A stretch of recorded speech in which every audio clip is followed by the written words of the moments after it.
Hey everyone, Ricky here. Hope you're going really well.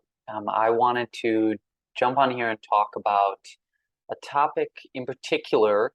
Sometimes when people can be thinking about a range of ways that they might accomplish something, or the range of places or roles that that might relate to a certain interest, oftentimes we can think about this as this or that, as sort of this binary. It's either good or bad, it's this choice or that choice. And so I wanted to talk about the continuum of options. And some of this is based on a theory and my learnings with this theory called social role valorization, or SRV. And really, when we think about this continuum, there's a few things that are quite nuanced to understand. Is that none of what I'm going to share is telling people that something is good or bad, or that they should or shouldn't do something. This is really looking at, well, if we believe in really good lives for people, then there are some strategies that can be quite helpful in accomplishing this. And if we are aiming to uh, assist people to be valued and contributing members and to form meaningful relationships with other people, then there are some things that we have to take into account that will be helpful along this journey. And so something that I wanted to share here, and I'll share my screen, is what I've created. And apologies, the writing is a little bit messy here, but I'll start with some examples that I think might be helpful in contextualizing some of this.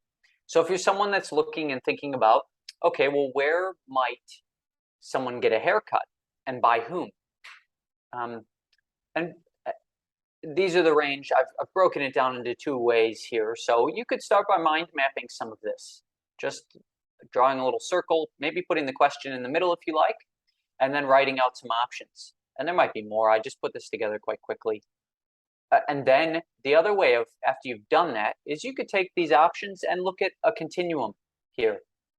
And the reason that I've drawn this sort of hump here is because if we take into account that it's not really a level playing field, that sometimes the scales might not be tipped in the favor of the person whose life you're involved in or yourself, that we know the world is probably not a fair and just and always equitable place, that sometimes we have to kind of bend over backwards, go above and beyond, go the extra mile for people.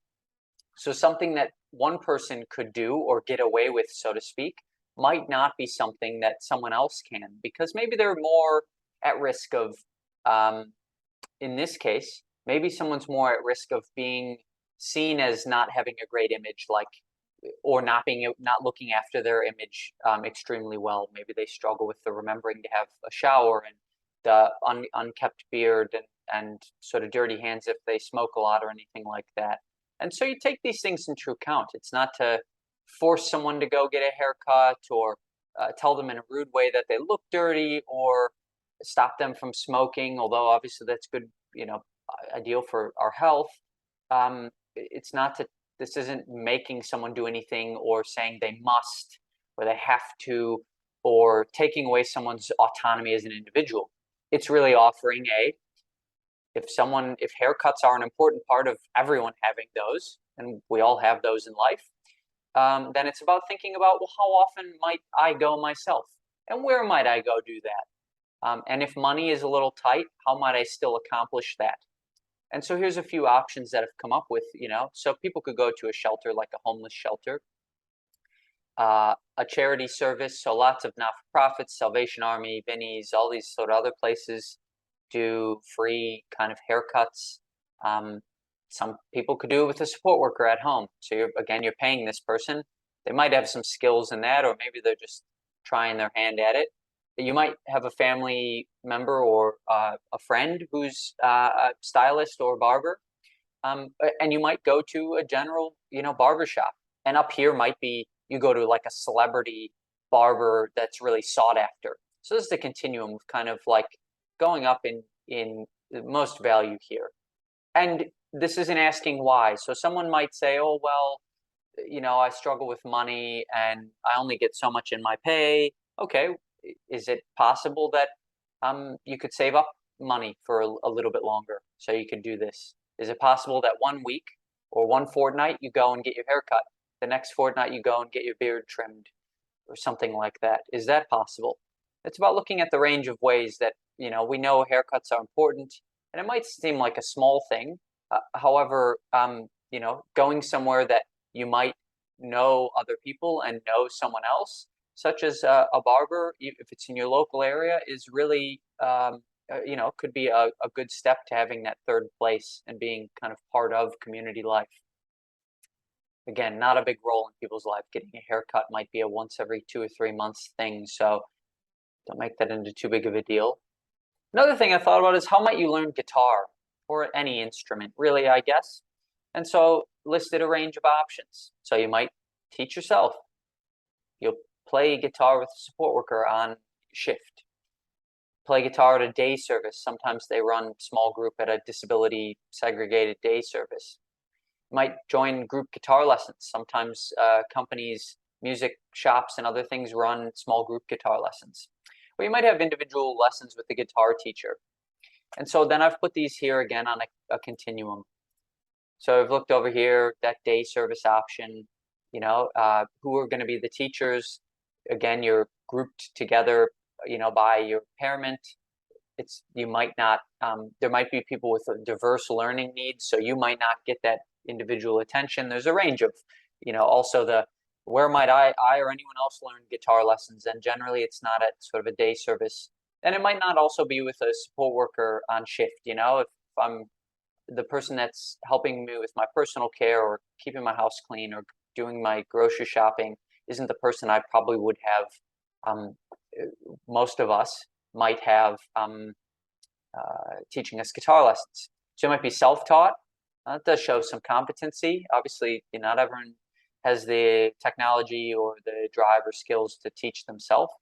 You might do that group guitar. So if there's a guitar shop that runs non-segregated, just anyone can turn up, and we run small group guitar lessons. Maybe it's 2 or 3 people, so you're going to get some good attention and customization to your learning needs. And then you've got, you'd go in one-on-one guitar lessons from someone who's really competent in teaching guitar. Then you might seek out a master guitarist, someone who's really sought after, really well versed in guitar to teach you. And there's nuances here in the what's the setting, who's the people, but it's really asking how might anyone else learn guitar, and these are a range of options. And I'll just go through 2 more here that I've put down. So what are the range of ways you might explore passion for bowling? So you could bowl with a support worker. So you go out, you're paying them, you go bowling for an hour or 2, and then come home. You might go bowling with a disability program or a league. So there's a number of disability leagues that are segregated. They're only for people with disabilities. They're not inclusive. They're kind of just exclusive to that group. You might go with friends. So friends or family, and bowling as in your family member or friend role, or with coworkers. You might be part of an open league. So a men's, women's, or mixed league, just not necessarily because of your disability, just anyone can join based around their age and preference of men, women, or mixed league. And then you might be a part of a competitive league. Maybe you've decided I do want to compete in even some tournaments of some kind.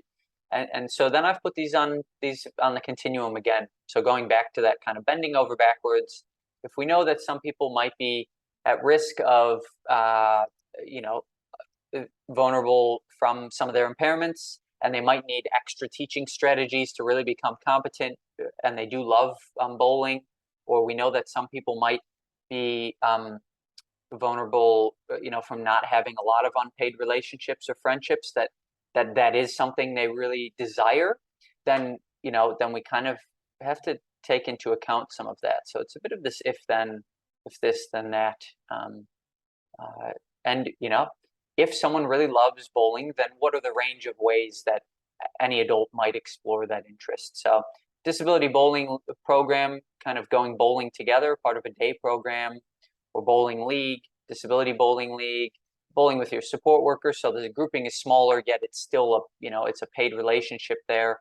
Going bowling with friends or family or coworkers. being a part of an open league, so you know that you are a bowler, a bowling league member, a bowling teammate, and then a competitive league. You're a competitive bowler, you know, maybe an award-winning bowler. Yeah. And the last one here. So what are the range of roles slash settings if you love making coffee? So if you're someone who just loves having a cup of coffee, cup of tea, you like making them for other people, what are the range of ways that you could explore that? And again, I've just put down a few. There's many others here. So you can volunteer to not-for-profit. You know, you often see aged care facilities or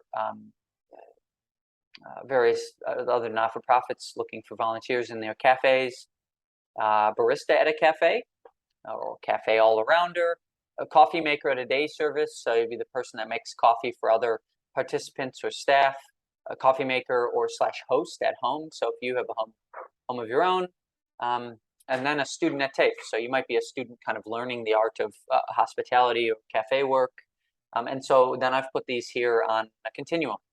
So, you know, coffee maker at a day service or segregated kind of business like a ADE, like Australian Disability Enterprise, yeah, might sit here. Volunteering at a not-for-profit, you know, some of those are still kind of segregated, congregated facilities like aged care or homeless shelters or disability or mental health programs. And it's a volunteer role. And then you have, you know, coffee maker at home hosting. So, you know, you might be hosting family or friends. Depends on who you're hosting and the context, and whether it's a group home or a place of your own, or whether you have a shared arrangement with other people without disabilities, just any any other community members. And then student might sit up here that you're a hospitality student, something like that. And then, you know, barista at a cafe that you're an employee.